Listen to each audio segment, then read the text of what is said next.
Welcome to Beyond Bitewings, the business side of dentistry, brought to you by Edwards & Associates PC. Join us as we discuss how to build your dental practice, optimize your income, and plan for your future. This podcast is distributed with the understanding that Edwards & Associates PC is not rendering legal, accounting, or professional advice. Listeners should consult with their business advisors before acting on any of the information that is shared. At Edwards & Associates PC, our business is the business of dentistry. For help or more information, visit our website at eandassociates.com.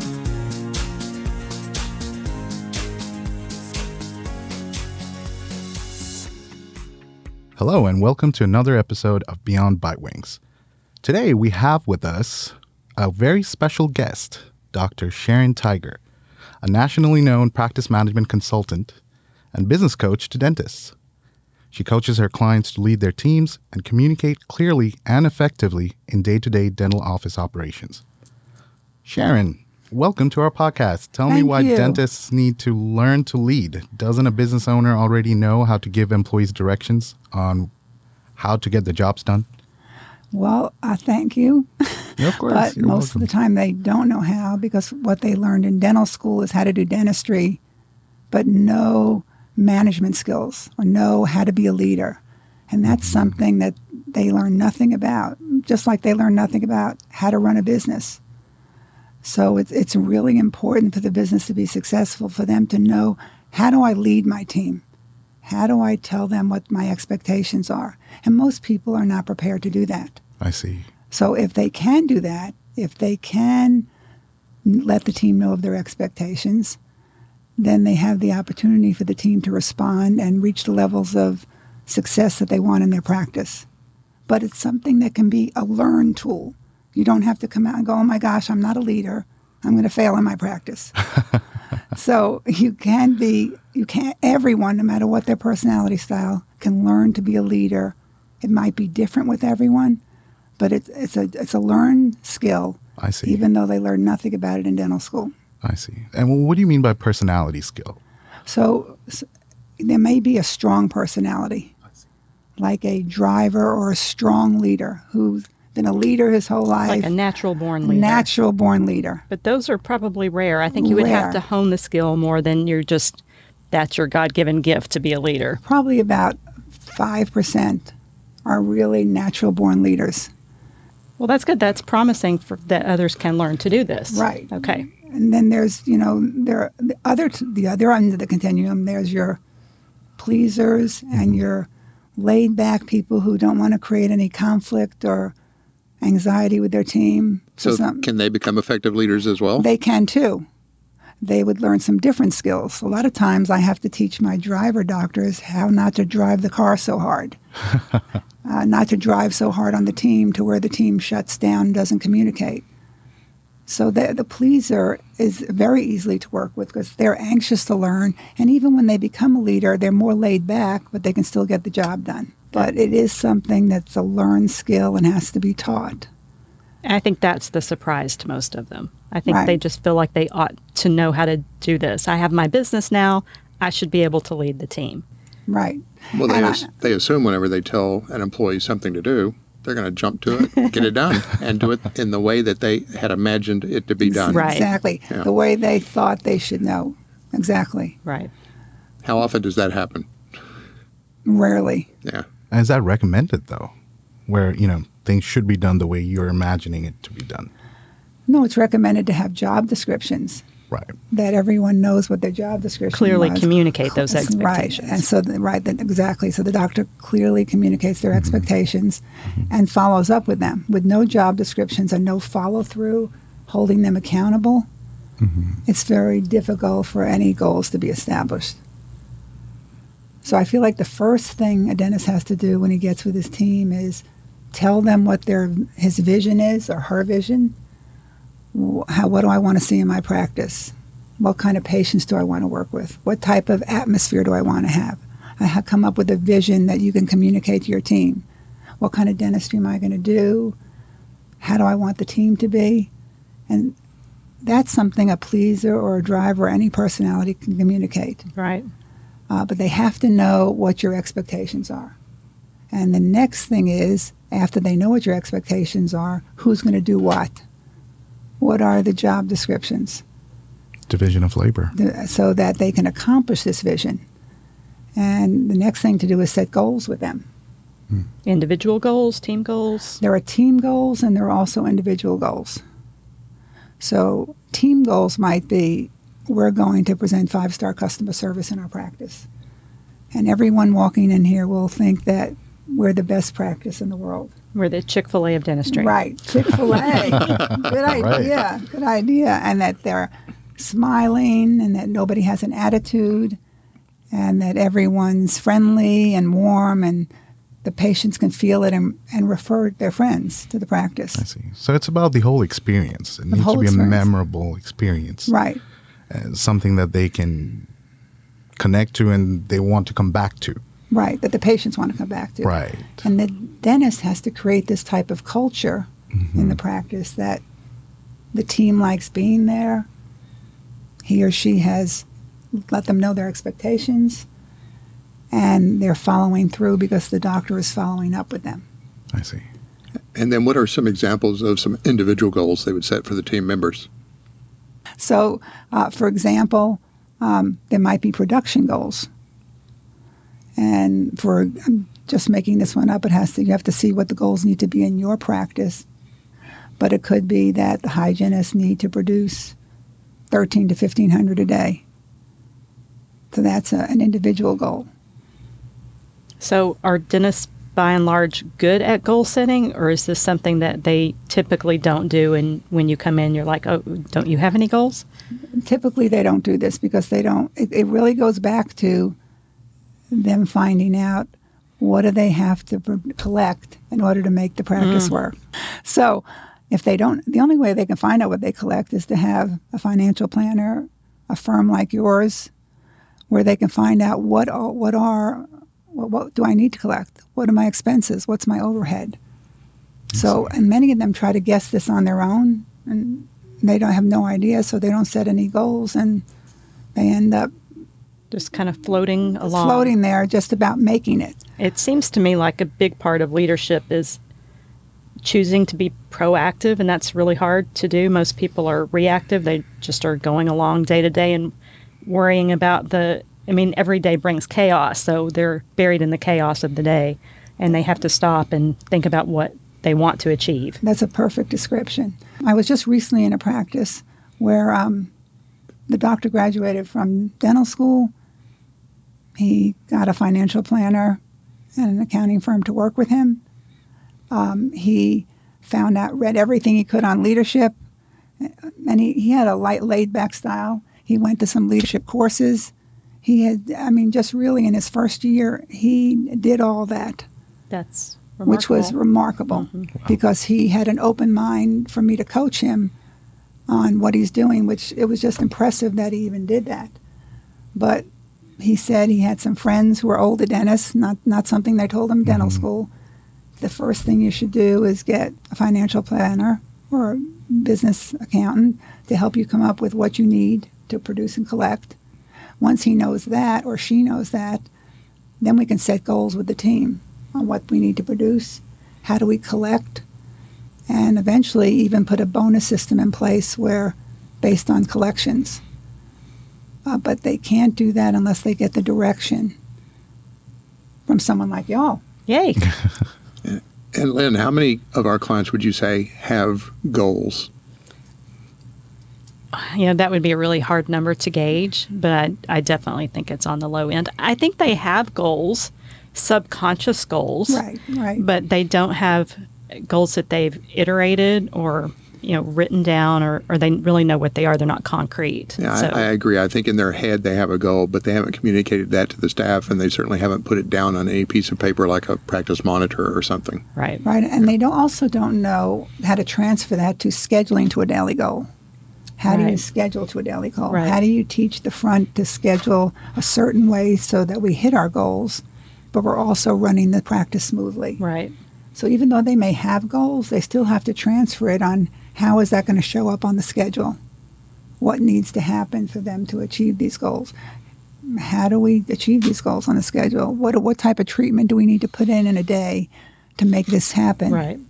So I think that's a process in itself. Knowing the goals, like you said, Lynn, is great if you can apply it. Right. So it's multi-stepped. Right.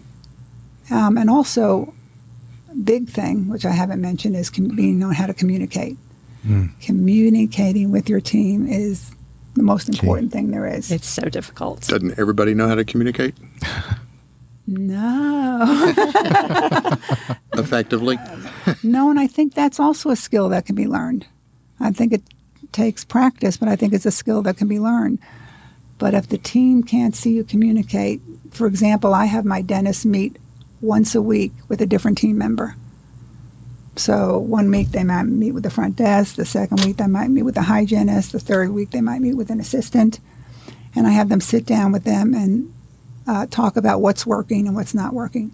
Because if they do it once a week, and maybe they have 8 team members and it'll take 8 weeks to go wrong, if it's planned that every Wednesday at lunch I'm going to meet with a different team member, that helps the team to know where they stand with the doctor. If they don't do that, nobody knows where they stand. And I know doctors hate to have these meetings, but It's if you so have true. these meetings regularly, like even when something's not wrong, then it's not so hard. Well, it gets easier, sure. It gets easier every time they go, but here's what's working, what's not working. And I also have the team member tell them what's working and what's not working. So if they're doing that every 6 to 8 weeks, it doesn't become so hard after a while. So if something comes up that's terrible, well, they're doing it every week. Right. That's a should- really, really good It's a really good plan tool. I hadn't heard of. And I have a coaching session form. And if anyone is interested in getting that form, my email is txtiger2@gmail.com. So if you'd like that coaching form, which is so helpful, but what it really says on it, 3 things that are working, 3 things I need to work on, and then when are we going to meet again? So if communication skills are generally lacking and something that needs to be worked on and can be worked on, then that requires kind of self-evaluation of the dentist to realize that they are lacking in these communication skills. And that sounds like a difficult hurdle. That is, or whether they realize that they can communicate or not. And they especially realize it in these coaching sessions. So what they have to do in these coaching sessions, they just have to practice. You know, how am I going to do this? Well, you're going to speak to, okay, tell them what you think is working. They're going to tell you what they think is working. Right. Tell them that you think something they need to work on. They're going to tell you something they need help with. It becomes easier as it goes, but it is not just the repetition of doing it weekly creates good communication skills. I have a lot of doctors that said, I do this at home with my children now.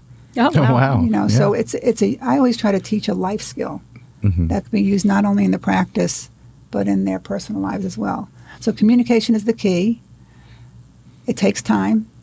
It takes repetition in order to be that great leader. How much time does it take them to learn to effectively communicate? Tough question. I mean, we're talking about, years or months or... It probably varies. It varies. on the individual, I would Exactly. think. It varies on how coachable the individual is, how open they are to even realize they need help with communication skills. That's the first thing. If they don't realize they need communication skills, then nothing will happen in the practice that will really have them build to a successful practice. So do you practice with them, or how do you help coach them? I role play with them. Okay. I practice with them.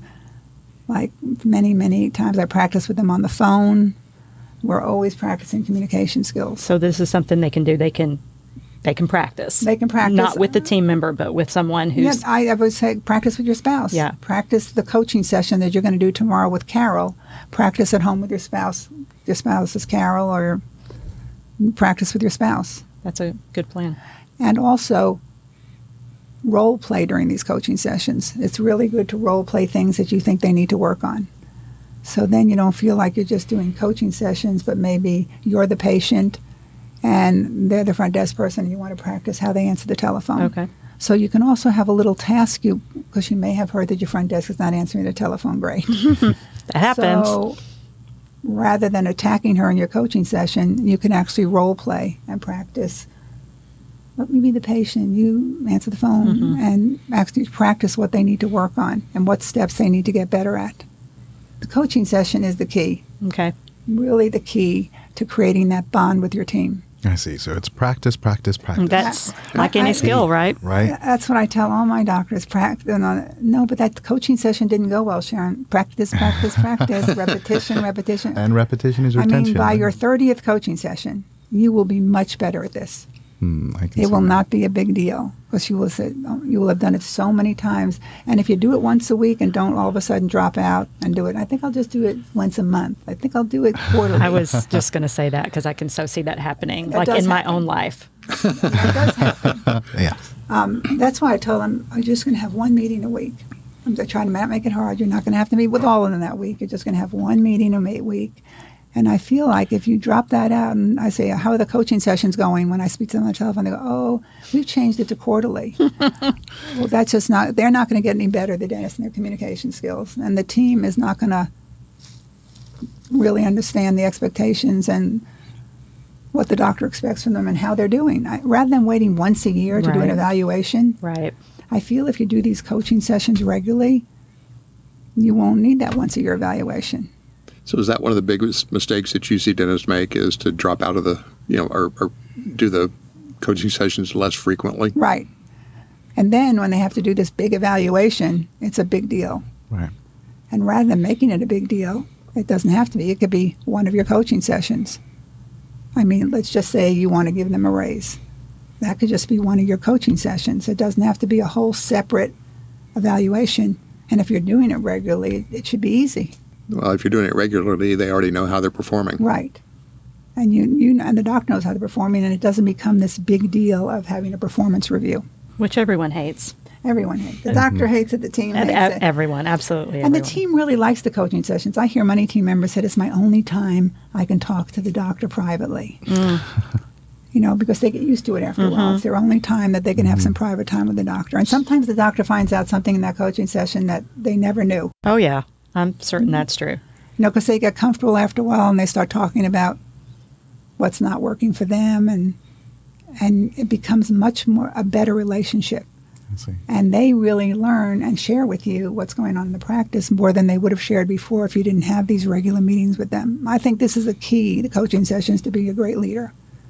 I would think if the only way they're finding out about these issues, if they're not doing this, is once something explodes. That's right. So That's exactly it's way right. too long, way too far at that point. It's a big thing you have to deal with. Right. And it doesn't have to be a big thing because you can actually find this out. Someone will be sitting in a coaching session and say, let you know something that's going to explode, which is helpful for you so that you're prepared. Right.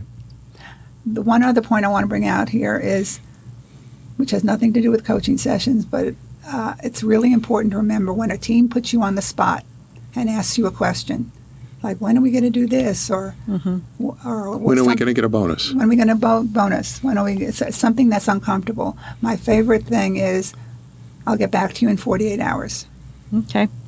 So I don't like my doctors being put on the spot.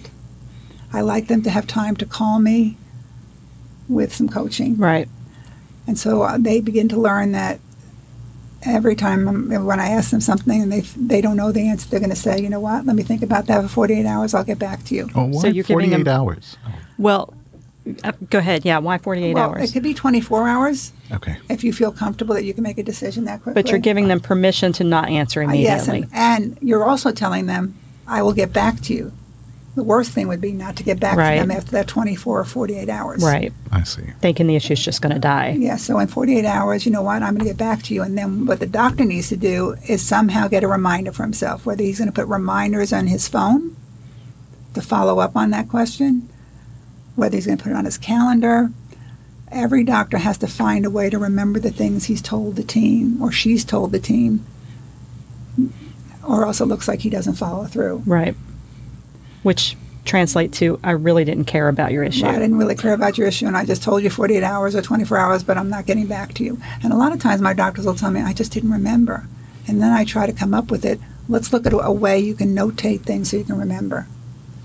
A lot of them like using the reminder on the iPhone. Some of them like using their calendar. Some of them tell me I'm going to remember, but I know that's not true. So you have to find a way to remember what you told people you'll do for them. And I think that's another thing doctors have trouble with. They think they have so many things to do. How am I going to remember? Right. But if in your reminders in your phone you put down, I have to speak to Carol on Wednesday about the question she asked me, and then you continue to look at your reminders every day. That's one way. I'm sure everyone can find their own way of doing this. I see. So the biggest obstacles that the doctor has to overcome to be an effective leader is just repetitious and doing it over and over and not stopping and cutting back on the frequency. Right. To communicate, to use your coaching sessions, to follow up with people when you say you're going to follow up with them. That's, to me, those are the biggest skills.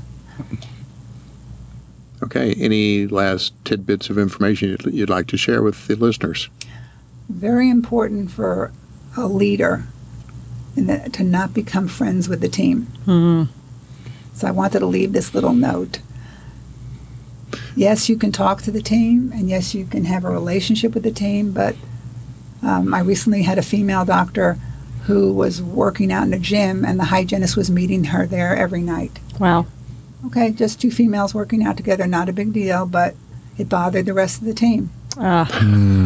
She's meeting her to go to the gym.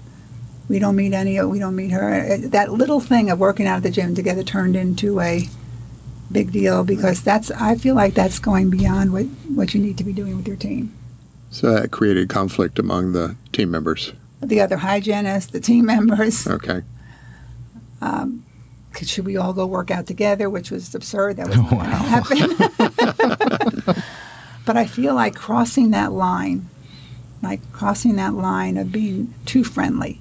Right, because the next thing that happens in that hygienist's favor, it's going to appear as if she's playing favorites. Right. Whether it is or not. Right. It'll appear that you're being favorites. And a lot of my female doctors do like to go do something with their, the female doctors get along with the female team, and it's different way than the male doctors do. And they have a tendency to want to go do things with them. But it's very hard. It's really unfortunate that it has to be that way, but it does make sense. And they're with them all day long, so they have this relationship, and they want to go out and do things with them, which we just cannot do. We cannot do that. And I think I see that happen a lot. So what do the doctors have to do to keep their team morale high in the practice? That's a great question. I think a difficult thing to do is have a great attitude, having a good attitude and a positive attitude, because the team is a reflection of their leader. Wow. The doctor is in a bad mood, you'll see your team will start getting in a cranky mood also. And then they'll be cranky with patients. And I don't think the doctors realize how this is huge. This is huge. Whatever attitude they come in with the morning, the team is going to become a reflection of that. So the only way to keep morale going is, and my favorite phrase is, fake it till you make it. So if you have to come in and fake being happy, that's what you have to do. You have to have a positive attitude, upbeat, and that's how they'll stay upbeat and positive. And I know that's hard to do every single day, but you have to decide when you get out of that car that you're going to have an upbeat attitude and a good positive attitude, because that will help your team be that way and rise to the occasion. And I know that's faking it till you make it is very difficult, but I know everyone can do this. I'm sure you've been in a situation where you've had to be happy when you were not happy. It's or you tough. wanted to show your kids you were happy and you really weren't happy about something. So it's tough, but it can be done. Right. Having a coffee maker would certainly help. I think sometimes my doctors say, I don't understand the morale of my team. And the first thing I say, let's look at you first. Let's look at you. If the morale's not good, the whole team has a bad morale, the first thing I have to look at is my doctors. So I think that's another key for leaders. All right. Well, thank you. That's great My information. pleasure. Yeah, those were some great tips. Thank you so much for coming here and sharing your knowledge with our listeners. I appreciated it. Thanks. Thank you. Until next time. Bye.